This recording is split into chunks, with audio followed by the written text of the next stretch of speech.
Assalamualaikum warahmatullahi wabarakatuh. Perkenalkan, saya Muhammad Zuzaifah, lahir di Jakarta, tinggal di Tangerang Selatan, Provinsi Banten. Namun, saya mengenyam pendidikan di Jawa Barat, dari SMP dan SMA sampai hari ini saya kuliah di Jawa Barat, di Bogor tepatnya. Tapi kuliahnya di Jatinangor, Universitas Pajajaran. Kalau misalkan ngomongin tentang kehidupan saya, kita akan melihat bagaimana ternyata saya tinggal di Banten, tapi mengenyam pendidikannya di Jawa Barat. Kebetulan saya SMP SMA disekolahkan di pesantren, tepatnya pesantren Terpadu Al-Kafi di Bogor. Seperti itu. Kalau misalkan kita berbicara tentang pesantren hari ini, tentu itu akan mengunggulkan nilai-nilai dan ilmu-ilmu agamanya di dalamnya. Pun tidak menutup kemungkinan ilmu-ilmu yang datang itu bersifat mutlak. Gitu. Namun ada beberapa ilmu yang memang kalau misalkan dalam Islam itu dapat kita diberikan kebebasan untuk bagaimana kita melakukannya. Nah, mungkin seringkali kalau misalkan di pesantren kita akan banyak bertemu dengan istilah-istilah atau fatwa-fatwa itu yang lebih ke arah ke penokohan. Apa yang dikatakan orang tersebut, maka itu yang sepatutnya atau bagaimana masyarakat itu melabelnya sebagai suatu kebenaran. Namun justru hal-hal itu yang membuat saya merasa gelisah ketika ternyata ada hal yang dibebaskan kepada kita, namun kita dipotong secara sepihak untuk mengikuti sebuah fatwa gitu, sehingga itu menjadi kegelisahan saya. Dan saat itu saya mencoba untuk bersuara. Saya waktu itu mengikuti organisasi sekolah kepemimpinan untuk bagaimana bisa menganalisis dan memberikan pendapat bagaimana kondisi dan apa sih idealnya yang bisa kita lakukan. Apakah betul yang tokoh itu sampaikan, apa yang difatwakan itu sebagai sebuah yang kebenaran itu telah difatwakan sebagai suatu kebenaran yang mutlak, ataukah masih ada opsi-opsi lain yang ternyata itu hak dan kebebasan kita untuk melakukannya. Dan apabila kita melihat hari ini bagaimana kondisi negara Indonesia, bangsa Indonesia hari ini, negara Republik Indonesia, itu pun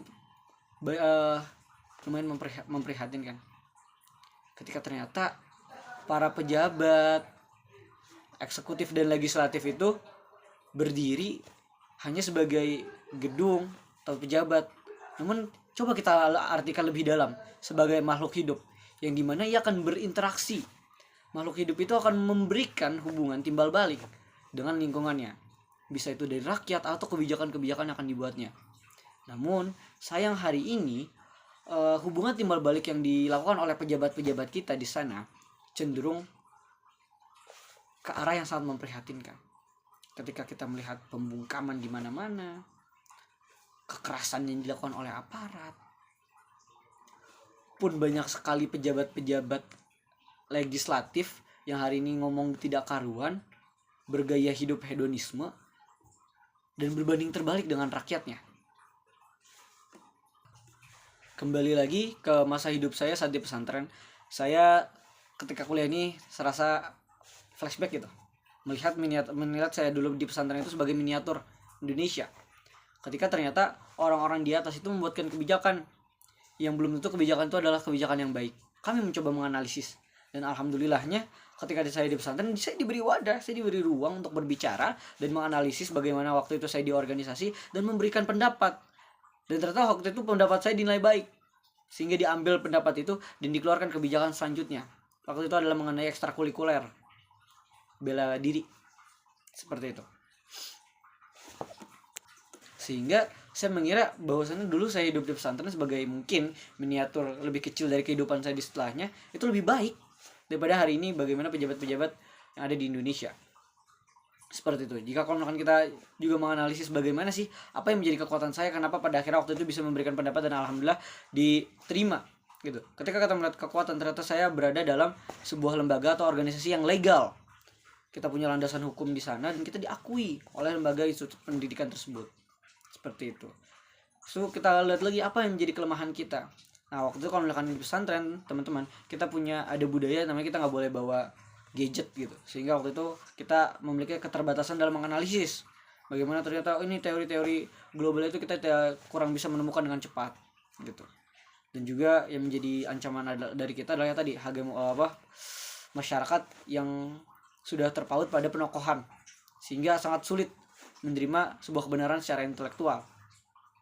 Kemudian yang menjadi peluang kita adalah ternyata pihak sekolah saya waktu itu di pesantren Al-Kafi membuka dan menerima gitu apa yang menjadi masukan yang ternyata apabila memang bisa diilmiahkan dan mereka menerima gitu, tidak pada akhirnya merasa diri benar sendiri gitu.